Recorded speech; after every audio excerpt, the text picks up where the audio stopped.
All right, guys, back from the gym, and you know how it is. I like to do a little rant. I got that post-gym clarity thing going. So we're gonna talk about Terrestrial Festival and eventually, Prismatic Evolution. Uh, what's there to talk about? First off, it's a holiday set, but I think this holiday set's gonna be different by a long shot compared to any other holiday set that has been released before. And I believe this set is going to be one of the hardest sets, if not the hardest set, to get a master collection of, period. And it's going to affect availability. It's going to affect so much stuff. So let's talk about that. Terrestrial Festival Prismatic Evolution is a holiday set that coincides with the same sets: Shining Fates, Hidden Fates, Crown Zenith, Paldean Fates, and Pokemon 151. All right, each one has their big polls, and a lot of them have their subsets. Well, they did the subsets in the past, and then more recently they just didn't really have a subset, like a different number, but rather they just added to the regular number of the cards and from the actual set, so it's just one whole number going up. So, like example, Hidden Fates and Shining Fates had a thing called Shining Volt, which is had their own complete number, set aside from the actual regular number of the main set. And they had their baby shinies, they have their shiny Pokemon, and both of them have the Charizard, the big Charizard chase. Only difference was Hidden Fates had a lot more stuff going, Mewtwo, Umbreon, other evolutions, some cool cards that were like, Darkrai, my man Darkrai, Skizzer, another one of my favorites.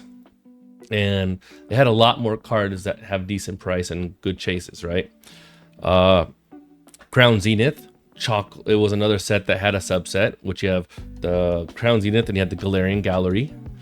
So again, you had your subcategory of gold alt arts, your V-Star, V-Max, V Alt Arts, so it had a subcategory of stuff to get. So there was always something that could be slipped in from that section.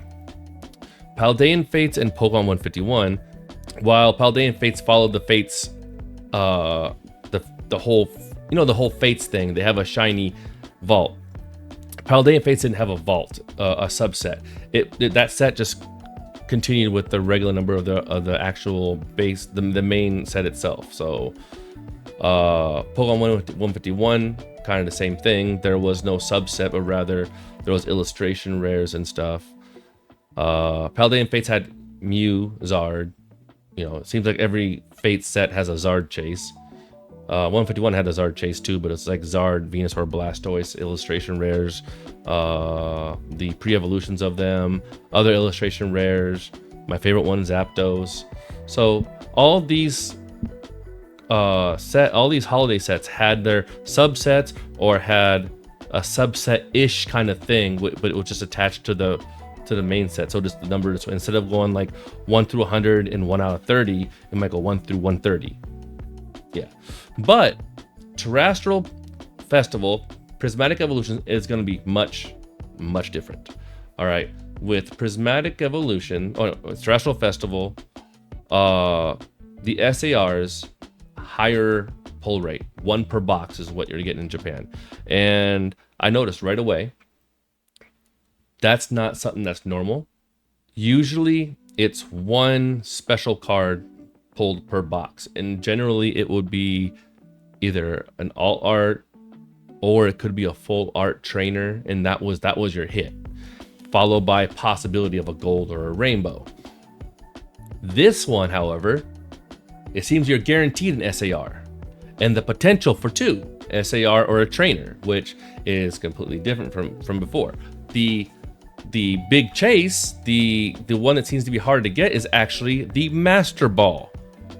Because while SARs are 1 per box and SRs are not guaranteed, the trainer ones,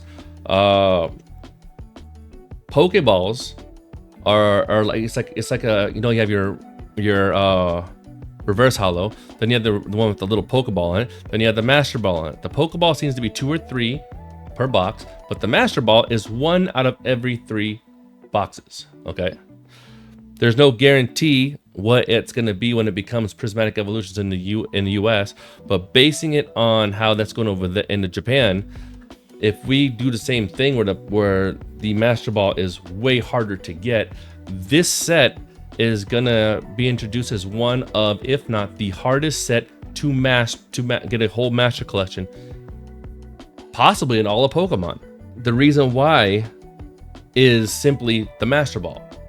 All right, 1 out of every 3 boxes gets you one Master Ball of one of the regular Pokemon that's not an EX. Okay, so keep that in mind. When you have trainer galleries and all that stuff, you're guaranteed these pulls, and it's a smaller subset of stuff, right? Paldean Faith 151, they don't have a subset, but the pulls, when you pull from that pool of stuff, it's much smaller, right? Terrestrial Festival, I'm not sure the exact number of the cards in there, but anything that's not an EX can be a Master Ball, all right? Which means there is a lot of cards that could potentially come out as Master Ball, and you could pull dupes and stuff like that. So think of it for a second. How many boxes are you going to have to go through in order to actually get a Master Ball Master Set? This is going to be a big game changer for Pokemon in terms of this set compared to any other holiday set before, which is going to lead to one of two things. It's either A, market is going to dry completely out because the amount of people that are going to want to get a master set of this set it's going to be so high that people are going to be buying left and right, everything off the shelf because they want to get a master set. Or, we run into the people who just want to get all these Master Balls of the evolution Pokemon and grade them and sell them and flip them and make a lot of money. That's going to happen.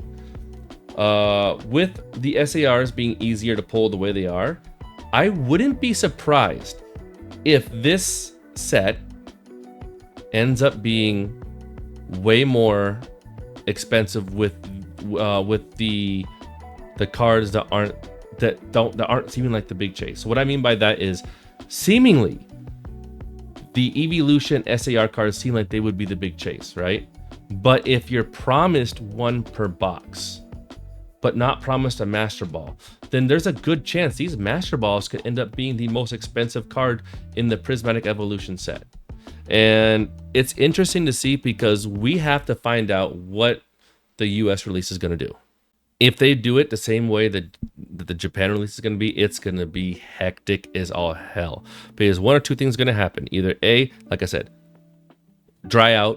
completely dried out stock because everyone's trying to get the Master Ball set and the Pokeball set and the reverse holo set and the regular set along with SARs. Or 2, Pokemon is going to be ready for that and print this set into utter oblivion like they did with Shining Fates, because they know that there's so much extra stuff in this set to master collect. You have 4 different things to master collect in this thing. Like I said, regular, reverse, Pokeball, Master Ball. That is going to be a lot of binder space.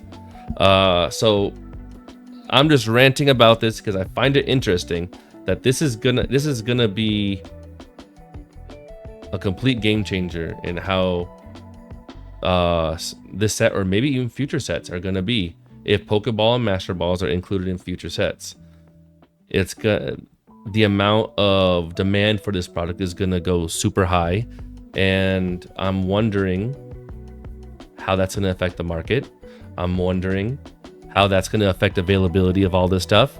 And yeah, I just wanted to rant because the more I thought about it, the more I was like, this set could either be an amazing step, an amazing change to things we collect, or this set could be causing the most chaos out of any set ever released because the amount of people who are trying to master the set. Anyways, I'm done with my rant. Out the gym, gonna go get cleaned up, taken care of. I'm out. Later.